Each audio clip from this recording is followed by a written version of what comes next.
Voilà. Donc là, maintenant, on va passer vraiment à les théories et les prédictions. Donc moi, personnellement, je pense que Elbaf va pas commencer tout de suite, même si c'est pas du tout impossible. Je pense qu'il y a moyen que dans le prochain arc, on soit à Elbaf. Mais par contre, j'ai l'impression qu'on va avoir quelques petits chapitres sur les avancées du monde, les réactions du monde par rapport à tout ça. J'avais parlé à l'époque de l'exode de certaines personnes qui quitteraient les zones côtières pour rejoindre des zones surélevées. J'avais parlé potentiellement d'une peur... une peur climatique qui ferait un petit peu chambouler le monde, qui ferait aussi peut-être plus de pauvres, donc plus d'insécurité, et des problèmes qui sont vraiment en adéquation avec ce qu'on vit actuellement. Et je pense sincèrement que ce genre de problème pourrait affecter la marine en premier lieu, étant donné qu'on a déjà la Cross Guild qui se sont rebellés contre la marine, et du coup beaucoup de gens trahissent la marine, tuent des marines pour justement les vendre à la Cross Guild. Et quand on voit ça, on se dit que le monde va mal, entre guillemets, parce que voilà, il y a des risques, il y a des pertes, il y a des choses dangereuses. Donc forcément, le résultat veut que, pas des guerres éclatent, mais des guerres civiles, des problèmes sur chaque île pourraient subvenir et persister à l'avenir. Et ça, c'est le début de quelque chose. C'est pour ça que, pour moi, l'incident de Egghead pourrait contribuer au fameux chamboulement du monde entier, par le fait qu'il y aurait des problèmes qui viendraient, qui persisteraient et qui feraient en sorte de mettre à sac le monde entier, entre guillemets. Et ce serait donc le début de la révolution, de la guerre mondiale, tout ce que vous voulez, parce que la finalité, c'est que les gens vont en apprendre plus, ils vont comprendre qui a décidé et qui a fait en sorte que le monde soit comme ça, ils vont comprendre aussi d'où vient la menace, et quand les gens seront au courant de tout ça, c'est à ce moment-là que tout repartira en cacahuète.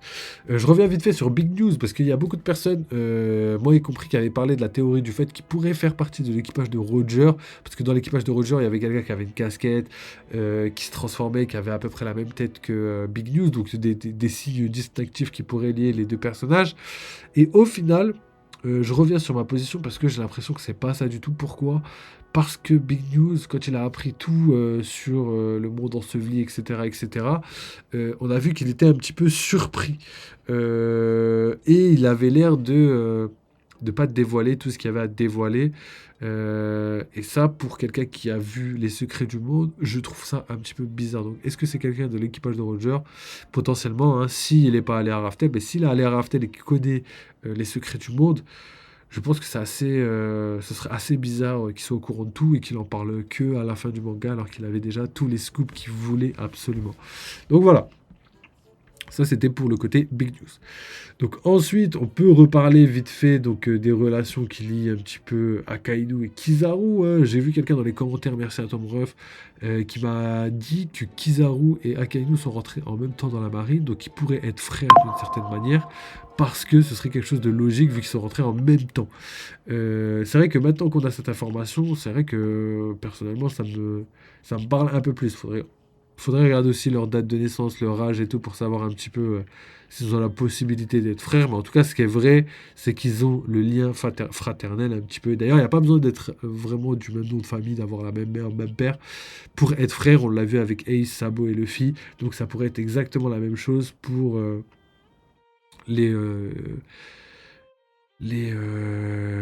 comment ils s'appellent, les amiraux. Et Sakazuki, déjà, on savait un petit peu que c'était une personne sensible dans le sens où il a épargné Aokiji. Donc, on sait que c'est quelqu'un de très très dur. Un petit peu à la Zoro, tu vois. Zoro, il pardonne pas, hein, tu fais une erreur et voilà, il n'y a pas. C'est le code d'honneur, c'est comme ça, tu vois. Exactement comme Usopp a quitté l'équipage. Il a dit qu'il fallait accepter ça et qu'on pouvait pas accepter que les gens puissent quitter l'équipage comme ça, comme ils le voulaient, tu vois. Et là, c'est le côté dur, un petit peu comme Zoro, et c'est exactement pareil, je pense, pour Akainu, qui malgré le fait qu'il soit dur, soit aussi quelqu'un de bien comme Zoro. En tout cas, quelqu'un de bien pour ses proches. Après, quelqu'un de bien pour le monde entier, je sais pas, je pense pas. Quelqu'un de bien pour les pirates, là, j'en suis certain, c'est une certitude, j'en suis sûr, et c'est pas possible. Mais pour ses proches et pour la vision qu'il a de la justice, je pense que ça peut être quelqu'un de respectable, on va dire ça comme ça. Parce que le bien et le mal, ça veut rien dire. Donc voilà pour le lien entre Kizaru et Akainu. On voit que Kizaru a beaucoup souffert et que tout ce qu'il a fait, il l'a fait avec cœur, malgré le fait qu'il allait en contradiction totale avec ses sentiments. Et là, on voit on voit pourquoi, on va dire que pourquoi Aokiji a quitté la marine. On le comprend très très facilement. Je pense que Aokiji avait espoir de changer la marine de l'intérieur. C'est pour ça qu'il voulait devenir amiral en chef. Mais Garp, je pense aussi que c'était sa mission et que lui savait que c'était pas possible. Et Aokiji voulait faire ça de l'intérieur, mais c'est parce qu'il n'avait pas toutes les informations. Lui-même le dit à Smoker. Hein. Il le dit que quand tu es dans la marine, tu n'as pas toutes les informations. Et c'est que quand tu es à l'extérieur que tu comprends vraiment ce qui se passe dans la marine et la vision que les gens ont de la marine. Et pour Kizaru, lui, il est resté dans la marine, il reste fidèle à ses principes, et on voit que ça ne réussit pas forcément étant donné les larmes qu'il a dû lâcher, et aussi le meurtre qu'il a fait sur son meilleur ami, quoi. Donc voilà. Ensuite, on a eu donc Lilith qui a parlé vite fait avec les autres Vegapunk, mais d'une manière dont on ignore tout pour l'instant. Tout ce qu'on peut savoir, c'est qu'ils sont pas totalement morts. C'est ce qui a été dit. Et justement, c'est ce qui est cool parce que on veut revoir tous les autres Vegapunk d'une certaine manière. J'avais pensé aux hologrammes, mais ça peut être très bien des bulles, un petit peu dans le manga, ça peut être très bien des bulles où on voit apparaître la tête de la personne qui parle à travers l'élite, ce qui n'est pas impossible. Et on pourrait avoir donc plusieurs Vegapunk qui pourraient échanger leur place pour avoir des visions, des réactions différentes. Et ça pourrait être grave cool. Un petit peu comme je vous avais dit dans Split, où il y a la personne qui a, je sais pas combien de... Je crois que c'était une vingtaine de personnalités différentes. Et là, ce serait la même chose. On aurait Lilith avec plein de personnalités différentes. Donc, on aurait pas un Mugiwara en plus, mais plein de Mugiwara en plus. Et pour Bonnie, qui rejoint l'équipage, là, moi, je vois clairement que on dirait que... Oda a pas voulu la mettre trop en avant pour l'instant. Je sais pas ce qu'elle devient, Bonnie d'ailleurs. Elle est plus mise en avant. Elle dort avec Kuma. On la voit très très peu depuis ses interventions précédentes avec le double de Nika. Donc voilà, ça rentre en adéquation avec ce que je vous avais dit. Les Supernovas sont pas voués à rejoindre l'équipage de Luffy. Ils sont juste voués à rejoindre l'alliance de Luffy. Et c'est mieux ainsi, je trouve, parce que sinon ça ferait trop... Luffy aurait trop d'alliés, trop de Mugiwara, tu vois, ce serait trop. Pour moi, c'est bien d'avoir des alliés, des rivaux, etc., pas forcément que des alliés. Par exemple, Law qui rejoint l'équipage de Luffy, parce que voilà, potentiellement il a plus d'équipage, je trouverais que ce serait une mauvaise idée, même si j'adore Law et que j'aimerais qu'il rejoigne l'équipage. Je trouverais que ce serait une mauvaise idée parce que ce serait pas bien exploité, parce qu'on n'a pas envie de voir ça. On n'a pas envie de voir ça. On aime bien le Law qui aime bien être capitaine, etc. Et on aime bien le Law qui aime pas recevoir d'ordre, etc.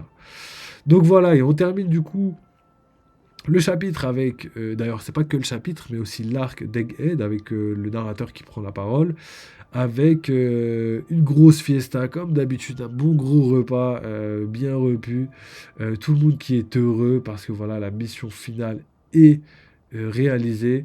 Et on voit d'ailleurs tout le monde au milieu.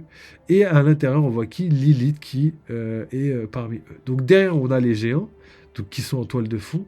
Et au milieu, on a tous les Mugiwara. Et pardon, je crois qu'on voit Bonnie. Je crois qu'on voit Bonnie. On voit une petite fille sauter comme ça et boire. Donc, je sais pas ce qu'elle boit, mais j'espère que c'est pas Nain.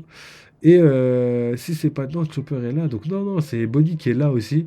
Donc voilà, on voit toutes les personnes réunies autour des Mugiwara avec les gens. Donc voilà, c'est la dernière page. Et effectivement, la dernière case qui est pour moi la plus importante, c'est la case de Shiki. Enfin, je dis Shiki parce que pour moi, c'est ce qui ressemble plus à Shiki.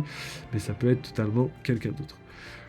Et pour moi, j'ai l'impression que c'est potentiellement quelqu'un de très important qui attend les Mugiwara sur Elbaf et qu'on va le revoir très très vite. Mais potentiellement pas tout de suite parce que comme je vous l'ai dit, je pense sincèrement que dans les prochains chapitres, on aura des informations de ce qui se passe dans le monde. Comme par exemple le fait que Garp a été capturé qui pourrait être échangé avec la marine pour devenir roi d'un pays. Je pense que Barbe Noire va essayer, mais il va pas réussir, et qu'il va trouver un autre moyen pour y arriver. Je pense que juste Garp, ça suffirait pas. Ou sinon, il va exécuter Garp et Luffy va devoir y aller avec tous ses alliés.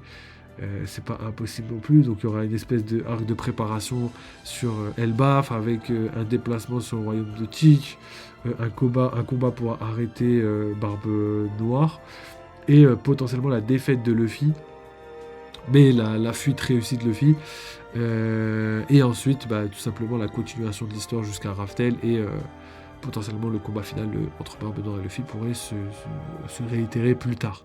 Et je pense que si Oda fait ça, ce sera pour augmenter la tension et la dangerosité de Barbe Noire, parce que aujourd'hui, tous les gens qui s'intéressent pas vraiment profondément à l'œuvre avec toutes les informations sous-estiment réellement la puissance de Barbe Noire. Mais rappelez-vous de ce qu'a dit Shanks lui-même. Barbe Noire est quelqu'un de très très puissant et à ne pas prendre à la légère. Il est parti prévenir le Gorosei et Barbe Blanche de sa dangerosité, et les deux ne l'ont pas écouté, et aujourd'hui on voit que Barbe Noire a fait des dégâts monstres à tout ce qui gravite autour d'eux. Donc potentiellement que, vu que Shanks est parti leur dire faites attention à ce pirate, il est très très puissant, potentiellement que l'offre en question entre Barbe Noire qui devient membre de son pays en échangeant la vie de Garp avec le gouvernement mondial, peut-être qu'au début il comptait refuser, et que le fait que les paroles de Shanks ont été dites fera en sorte de pouvoir le contrôler. Et après, il y a aussi le fait que le gouvernement mondial pourrait accepter l'offre de Barbe Noire pour essayer de le piéger et échouer lamentablement, parce que Barbe Noire ne se fera pas piéger aussi bêtement. Donc voilà, je pense que j'ai tout dit sur le chapitre et tout ce qui l'entoure. On a bien discuté, bien détaillé. Nous, on se retrouvera demain pour un live gaming et samedi pour un live horreur. Dimanche, live dégustation. Il y aura pas mal de trucs de préparer. D'ailleurs, le dernier live dégustation était vraiment légendaire. On a adoré passer ce moment-là. J'ai encore des retours par rapport à ça. Merci les gars. Il sortira très bientôt pour la team YouTube. Donc voilà les gars, merci encore d'avoir suivi ce live. Merci à tous ceux qui soutiennent, à tous ceux qui like, qui commentent et tout. Je vous vois, merci, ça fait trop plaisir. Et nous, on va se capter très très vite pour de nouvelles aventures, comme je pourrais dire. Donc voilà, n'oubliez pas, vive les jeux vidéo, vive One Piece, et à très bientôt. Allez, ciao les mecs.